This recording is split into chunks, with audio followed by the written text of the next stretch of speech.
Blob Escape is a 2D puzzle platformer where the player gets to be a goofy blob trying to escape a dangerous research facility.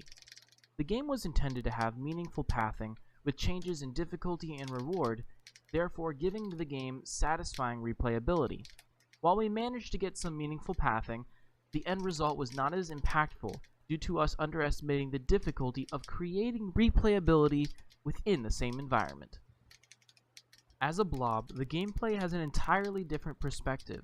The player is able to access zones within a level that enemies can't, since they can ooze through pipes, grates, and vents.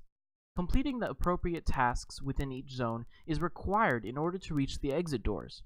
These tasks include finding keys to unlock matching doors and moving items to pressure plates to activate specific environmental interactions. The current game has more levels and hazards compared to the initial version. In the beginning, we planned on having the blobs simply slide across the floor in small rooms in order to complete a puzzle. Our initial design was focused on complex puzzle solving, but had the flaws of unused space and lacking pace change. The current game has much larger rooms, the ability to jump, and significantly more hazards to maneuver through. Similar to how our game became more challenging, working on our longest design project yet presented new issues as well. Most recently, we began working with an assigned artist, something we had never experienced as designers. Expecting this artist from the very beginning of the project gave us false confidence in their ability, as we expected them to accomplish any art-related task.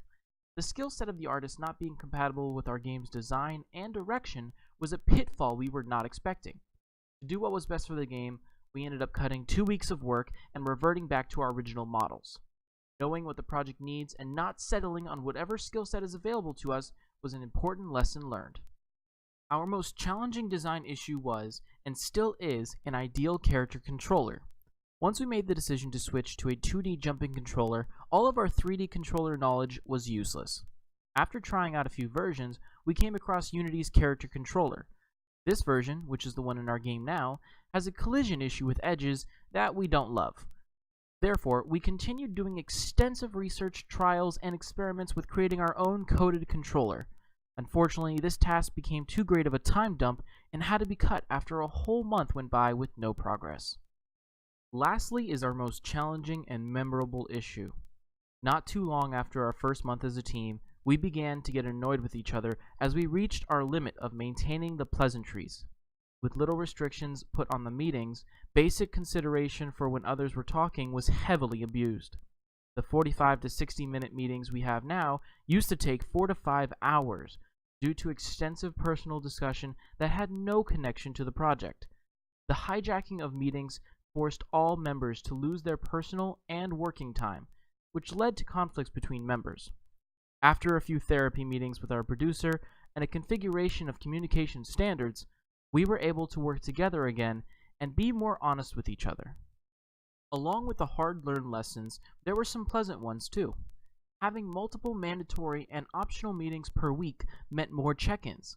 Each meeting, we would say what work we have completed, discuss the next set of tasks, and who will do what. The frequent meetings meant more work was being completed regularly. The amount of success we had during some weeks gave us a great lead in the overall progress.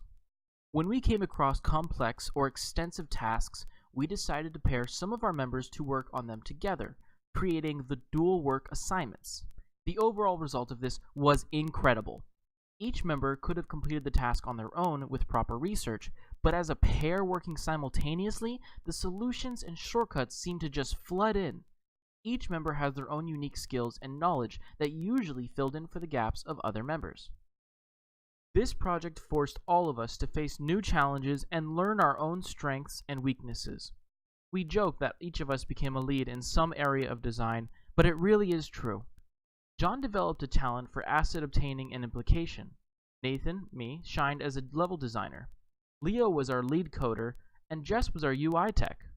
It was a glorious and painful process that we gave our all to, and wouldn't trade this hard-earned experience for anything.